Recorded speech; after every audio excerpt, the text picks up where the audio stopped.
Welcome. Today, we are plugging into the most incredible piece of biological engineering in the known universe. I'm talking, of course, about the nervous system. We're going to explore your body's ultimate command center. So have you ever really stopped to think about this? You decide, I'm going to pick up that cup of coffee, and poof, your hand just does it. How on earth does a simple thought, an idea floating around in your head, become a physical, real-world action? Well, the secret is this unbelievably complex electrical network inside you that's running the whole show. It's more powerful and intricate than any computer we've ever built. And today, we're going to pop the hood and see exactly how it all works. So, to even begin to wrap our heads around this biological supercomputer, we got to start with the big picture. Let's get a bird's eye view of the basic layout, how it's all wired together. Okay, the easiest way to think about it is to split it in two. First, you've got the central nervous system, or CNS. That's the brain and spinal cord. Think of this as the main headquarters, the command center, where all the big decisions get made. Then, you've got the peripheral nervous system, or PNS. This is the massive network of nerves, like millions of tiny fiber optic cables, that connect HQ to every single part of your body, sending messages out and reporting information back. And the single most important part of this whole network? The neuron. It's the basic building block. You've got billions and billions of these little guys, and their only job is to be messengers. They're the ones carrying all those electrical signals, basically acting like the data packets on your body's own private internet. So how does one of these neurons actually send a message? It's really just a simple, super fast, three-step process. First, the neuron is polarized. It's just sitting there at rest, but it's charged up and ready to go. Step 2, it gets a signal, and boom, it becomes depolarized. That's the action. The electrical impulse fires.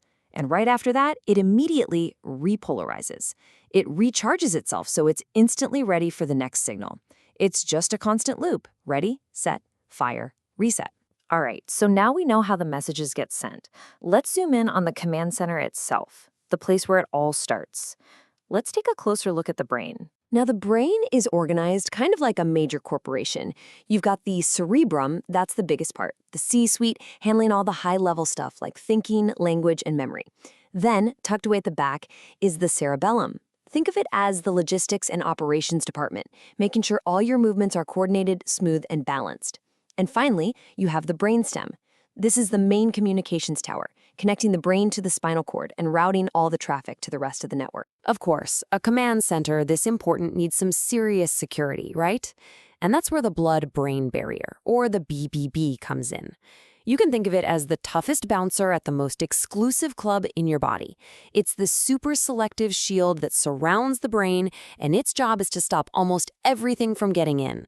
Only very specific, approved molecules get a pass. It's absolutely crucial for protecting the brain from any stray toxins or threats in the bloodstream. Okay, so we've toured the headquarters. Now let's follow those wires out into the field. We're going to look at the peripheral nervous system, the actual wiring that carries all the commands out to the rest of the body. A really cool part of this network is the autonomic system. That's the stuff that happens automatically, without you thinking about it. And it basically has two settings. On one side, you've got the sympathetic nervous system. That's your gas pedal.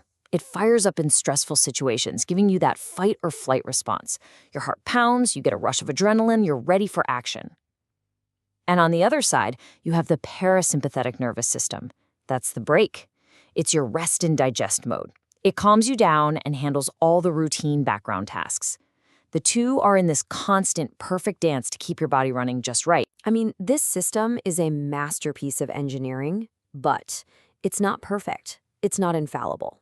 So what happens when there's a glitch in the matrix? What happens when those signals get crossed or corrupted or just plain blocked? Well, let's look at multiple sclerosis. In MS, the problem is literally with the wiring's insulation. The protective coating around the nerves, called the myelin sheath, starts to wear away. It's just like the plastic coating on an electrical cord getting frayed. The signal can't travel properly. It short circuits. And that can cause all sorts of issues, from muscle weakness to vision problems. Then you've got a totally different kind of glitch with Parkinson's disease. See, this isn't a wiring problem, it's a chemical one. The brain cells that produce a chemical messenger called dopamine, which is essential for smooth, controlled movement, they start to die off. So without enough dopamine in the system, you get this chemical imbalance, which leads to the tremors and movement issues the disease is known for. And here's a third kind of problem, a simple communication breakdown. With myasthenia gravis, the nerve signal actually gets sent from the brain just fine, but when it arrives at the muscle, it gets blocked. The message just never gets delivered. So you can see there are different ways the system can fail. You can have a wiring problem, a chemical supply problem, or a communication dropout. So, if we can pinpoint the exact type of glitch that's happening, does that mean we can design a specific fix for it? Well, that's exactly what modern pharmacology tries to do. It's all about creating targeted solutions to fix the system. Let's go back to multiple sclerosis, our wiring problem. The treatments are designed to deal with exactly that. You have therapies that help slow down the damage to the myelin insulation, and other drugs like steroids to cool down the system during a flare-up. The whole goal is to protect and repair the wiring. And what about the chemical imbalance in Parkinson's? Well, the fix is just as logical. If the problem is a shortage of dopamine, then the main treatments are drugs that help increase the brain's supply of dopamine or that mimic its effects. You're basically just topping up the tank of that crucial chemical messenger. And when you look at it this way, you can see this beautiful logic behind it all. It's this pattern of glitch and fix. For Parkinson's, you have a dopamine shortage, so we add more dopamine. For epilepsy, the glitch is that nerves are firing way too much, so the fix is drugs that calm those impulses down. For myasthenia gravis, where signals are blocked, the fix is drugs that help boost the signal to make sure it gets through.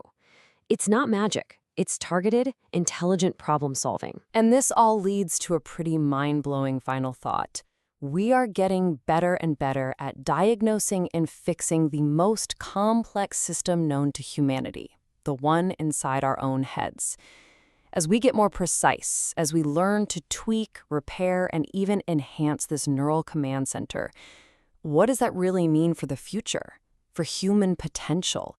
What happens when we become the chief engineers of our own consciousness? It's a lot to think about. Thanks for joining me on The Explain.